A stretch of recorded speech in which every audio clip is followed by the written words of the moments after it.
Hello everyone. So దసరాకైతే చాలానే movies వస్తున్నాయి, అట్లానే కాంతారా 2 ఇదే రేస్లో సన్నీ సంస్కారికి తులసి కుమారి మూవీ జాహ్నవి కపూర్ కూడా వస్తున్నారు. సో ఈ మూవీస్ గురించి ఒకసారి డీటెయిల్గా తెలుసుకుందాం, ఎలా ఉండబోతున్నాయో. ప్రస్తుతం మనతో సినీ క్రిటిక్ జగదేవ్ ఉన్నారు, వెల్కమ్ చెప్దాం. Hello sir. సార్, టైటిల్ చూసుకుంటేనే కొంచెం కొత్తగా కనిపిస్తుంది, జాహ్నవి కపూర్ గారిది. మరో పక్క చూసుకుంటే కాంతారా చాప్టర్ 1. సో ఎలా ఉండబోతుంది సార్? యాక్చువల్గా అయితే రెండిటికి మధ్య పోటీ అనడానికి లేదు.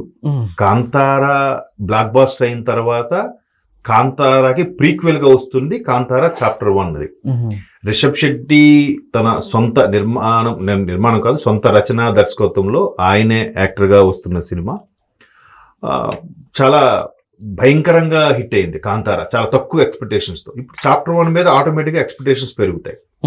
ఇకపోతే బాలీవుడ్ సినిమా ఏంటది, ఏదో సంస్కారికి తులసి కుమారి అన్నట్టు, అంటే అది వాళ్ళకి కొత్త ఏమో కానీ వరుణ్ ధావను జాహ్నవి కపూర్ అంటే మనం చూసారా మొండి మొగుడు పెంకి పెళ్ళం, అట్లాగా అమ్మాయి ఒకవైపు అయితే అబ్బాయి ఒకవైపు, అట్లా అంటే చాలా పద్ధతిగా ఉండేవాడికి గడుసైన పెళ్ళం దొరికితే ఎలా ఉంటుంది అన్న అలాంటి కాన్సెప్ట్ లో వస్తున్న సినిమా అది.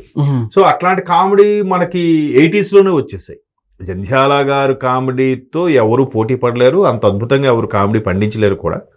సో అలాంటి నేతృత్వంలో వస్తున్న ఈ సినిమా అసలు కాంతారాకి పోటీయే కాదు నా దృష్టిలో. ఎందుకంటే కాంతారా అది భారీ బడ్జెట్ మూవీ, మంచి విజువల్ ఎఫెక్ట్స్, పైగా దానికోసం రిషబ్ శెట్టి కత్తి యుద్ధాలు, మల్ల యుద్ధాలు, హార్స్ రైడింగ్ ఇవన్నీ చేసి బాగా తర్ఫీదు పొందాడు. దాని మీద చాలా గ్రౌండ్ వర్క్ చేశాడు. అండ్ మోర్ ఓవర్ మొదటి నుంచి స్టార్ట్ అయినప్పటి నుంచి కూడా దగ్గర సినిమాకి సంబంధించి 4-5 చనిపోయారు. ఒక కమెడియన్ ఆర్టిస్ట్ చనిపోయాడు, ఒక ఆఫీస్ బాయ్ చనిపోయాడు, తర్వాత షూటింగ్ స్పాట్ వెళ్ళి వచ్చేస్తుంటే ఒక ప్రొడక్షన్ అతను చనిపోయాడు. అంటే దాంతో సంబంధం లేకుండా చనిపోయారు. కానీ అది కాంతారా అనుకున్నప్పటి నుంచి ఇలా జరుగుతుంది. కాంతారా సెట్ కాలిపోయింది, బట్ ఆ టైంలో ఎవరికేమీ ప్రమాదం జరగలేదు. కానీ ఇట్లాంటి సెంటిమెంట్స్, ఎందుకంటే అమ్మవారు దీని మీద తీస్తున్నారు, పంజోలి అమ్మవారు వరహ అవతారకు సంబంధించిన అమ్మవారికి తీస్తున్నారు, చాలా జాగ్రత్తగా చేయాలి, ఎక్కడైనా తప్పులు దొర్లితే ఇబ్బంది పెడుతుంది అనే దాని మీద ఒకదానికోటి పుట్టుకొచ్చి చాలా విమర్శలు అయితే విడిపించాయి.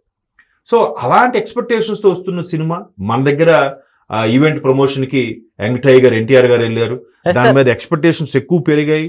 సౌత్ లో అయితే డెఫినెట్లీ కాంతారాకే సార్. అయితే యాక్చువల్లీ ఇప్పుడు అంటే ఓజీ మూవీని అక్కడ బాయ్కాట్ విధంగా చేశారు, నెక్స్ట్ ఇక్కడ కూడా సో కన్నడ ఇండస్ట్రీలో సార్.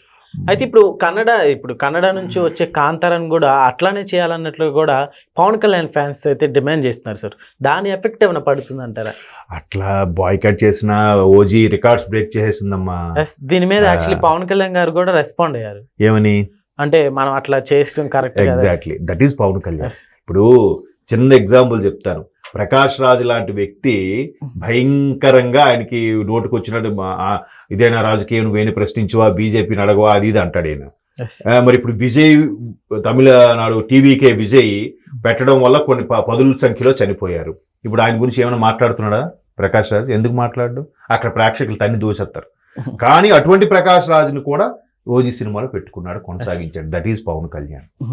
అంతకుముందు చేసినప్పుడు కూడా వకీల్ సాబ్ సినిమాలో కూడా పవన్ కళ్యాణ్ సినిమానే పర్సనల్ దీంట్లో ఇన్వాల్వ్ చేయొద్దు అన్నాడంట డైరెక్టర్ వేణు గారు చెప్తే. సో పవన్ కళ్యాణ్తో ఎవరిని కంపేర్ చేయడం లేదు. కానీ సో సినిమా బాయ్ కట్టు గీ కట్టు కాదు, ఓజీ బ్లాక్ బాస్టర్ అయిపోయింది. మామూలు సినిమాలు హిట్ అంటేనే వచ్చే కలెక్షన్లు పవన్ కళ్యాణ్ సినిమాలు ఫ్లాప్ అంటేనే వస్తాయి. అలాంటి పవన్ కళ్యాణ్ సినిమాకి యావరేజ్ అన్నారు. సో ఆల్రెడీ రికార్డులు కొలగొడుతుంది, ఇంకా ఎక్కువైపోతాయనేమో కొంతమంది పోలీసులు రేట్లు తగ్గించాలని ఏమో డిమాండ్ చేస్తున్నారు, పక్కన పెడితే. సో ఇప్పుడు కాంతారా సౌత్ ఫ్లేవర్కి సంబంధించి, సౌత్లో వస్తున్న సినిమాలకు సంబంధించి నార్త్లో కూడా మంచి భూమి ఏర్పడింది. After Baahubali, KGF, RRR, Karthikeya, తర్వాత పుష్ప. ఓకే, ఈ 5 సినిమాలు సరిపోతాయి నార్తోల్కి అసలు సౌత్ ఫ్లేవర్ అంటే ఏంటి, సౌత్ మూవీస్ అంటే ఏంటో చూపించడానికి. భయంకరంగా ఆడేసేవాడిని, పిచ్చెకి పేరు జనాలు. ఏంటి ఈ థాట్స్ మన బాలీవుడ్కి ఎందుకు రావట్లేదు అనే రేంజ్లో ఉంటున్నాయి. సో ఇప్పుడు ఖచ్చితంగా దీని మీద ఎక్స్పెక్టేషన్స్ ఉన్నాయి. ఎలా ఉన్నా చూద్దాం ఒకసారి. అరే ఏముంది వీళ్ళు అసలు హాలీవుడ్ రేంజ్లో చేస్తున్నారు కదా వీళ్ళు సౌత్ వాళ్ళు అనే ఫీలింగ్ బాలీవుడ్ వాళ్ళకి ఉంది. బాలీవుడ్ మీడియా మొత్తం వాళ్ళని ఏకిపడేస్తుంది. సౌత్ వాళ్ళు తీసేలా మీరు ఎందుకు తీయలేకపోతున్నారు అన్నట్టు. కార్తికేయ అసలు ఏ ఎక్స్పెక్టేషన్స్ వచ్చింది? పోనీ నిఖిల్, అప్పటికే నిఖిల్ పెద్ద హీరో కాదు, కానీ కృష్ణుడు ఆ కృష్ణ తత్వం కోసం ఏ రేంజ్ లో తీశారు సినిమా, ఏం హిట్ అయిపోయింది అసలు. అవునా కదా? కాబట్టి జాన్వీ కపూర్ కూడా సూపర్ స్టార్ హీరోయిన్ ఏం అవ్వలే. Because of Boney Kapoor, because of Sridevi గారు అమ్మాయిని ఉందనే తప్ప కాంతారతో దాన్ని పోటీ అనడానికే వీల్లేదు. వరుణ్ ధావన్ అనుకుంటా హీరో. వరుణ్ ధావన్ కూడా ఇంతకు ముందు ఓ బేబీ ఏదో వచ్చింది, మన అట్లీ అక్కడ రీమేక్ చేశాడు, ఏది పోలీసోడు సినిమాని. సో అదే పెద్దగా ఆడలే. కీర్తి సురేష్ తను చేశారు. సో వరుణ్ ధావన్ కూడా అంత స్టాటస్ లేదు నాకు తెలిసి రిషబ్ శెట్టితో పోల్చితే. సో కాబట్టి కాంతారా ముందు అది పోటీయే కాదు. కాకపోతే వాళ్ళు కూడా చెప్పింది ఏంటంటే, జాన్వీ కపూర్ కానీ వరుణ్ ధావన్ కానీ, మాకు ఇప్పటి నుంచి పోస్ట్ పోన్ అవుతూ వస్తుంది. ఇప్పుడైతే వరుసగా దసరా హాలిడేస్, గాంధీ జయంతి ఉన్నాయి కాబట్టి మేము ఇప్పుడు రిలీజ్ చేయాలనుకుంటున్నాం, ఇంకా పోస్ట్ పోన్ చేయలేము అన్నట్టుగా ఎవరో అడిగారంట. కాంతారా ఉంది కదా, మీకు ఇబ్బంది అవుతుంది, అన్ని కలెక్షన్స్ వస్తాయి లేదని. ఎందుకంటే వాళ్ళ కామెడీ మనం ఎప్పుడో 80s లో వాడేసిన కామెడీ వాళ్ళు 2000లో తీశారు, చాలా సీరియస్లీగా తీశారు. బట్ ఆ కామెడీ ఇప్పుడు దిల్ చాతా హై సినిమా అప్పట్లో పెద్ద హిట్. ఒక కాలేజ్ స్టూడెంట్స్ చాలా క్యాజువల్ గా ఉంటుంది. మనకు అలాంటి సినిమాలు ఎన్నో వచ్చేసాయి కాలేజ్ బ్యాక్ డ్రాప్ లో. అవునా కదా? సో కాబట్టి కామెడీ విషయంలో మాత్రం, ఫైట్స్ అలాంటి విషయంలో మన వాళ్ళే కొద్దిగా ఫార్వర్డ్ గా ఉండాలని చెప్పాలి. మోర్ ఓవర్ కాంతారాకి అది పోటీయే కాదు, బట్ అది complete family drama movie, love and romantic movie. ఇది కంప్లీట్ గా ఒక ఆధ్యాత్మిక పరమైంది, ఒక ట్రెడిషనల్, ఒక మిత్, ఒక కల్పనామైన ఒక కథ, కల్పనాతీతమైన ఒక కథని దేవుడికి సంబంధించిన ముడిపెట్టి చూపించే సినిమా కాబట్టి దీనికే ఎక్కువగా క్రేజ్ ఉంటుంది, దీనికే ఎక్కువ ఓపెనింగ్స్ ఉంటుంది. అండ్ మోర్ ఓవర్ బాయ్కట్ అంటారా, అక్కడ సినిమాలో సత్తా ఉంటే ఎవరు బాయ్కట్ అని చెప్పినా, ప్రభుత్వమే దాన్ని ఆడించకుండా చేసినా దాన్ని ఎవడు ఆపలేడు. బెస్ట్ ఎగ్జాంపుల్ అదేంటది, భీమ్లా నాయక్ ఏదో, మరి దానికి 10 రూపాయలు 20 రూపాయల టికెట్లు పెట్టిందిగా వైసీపీ ప్రభుత్వం. 10 రూపాయలు పెడితేనే 70 కోట్లు వచ్చింది సినిమా. ఇంకా అలాంటిది 100 రూపాయలు 1000 రూపాయలు పెడితే ఇంకెంత వస్తుంది దానికి?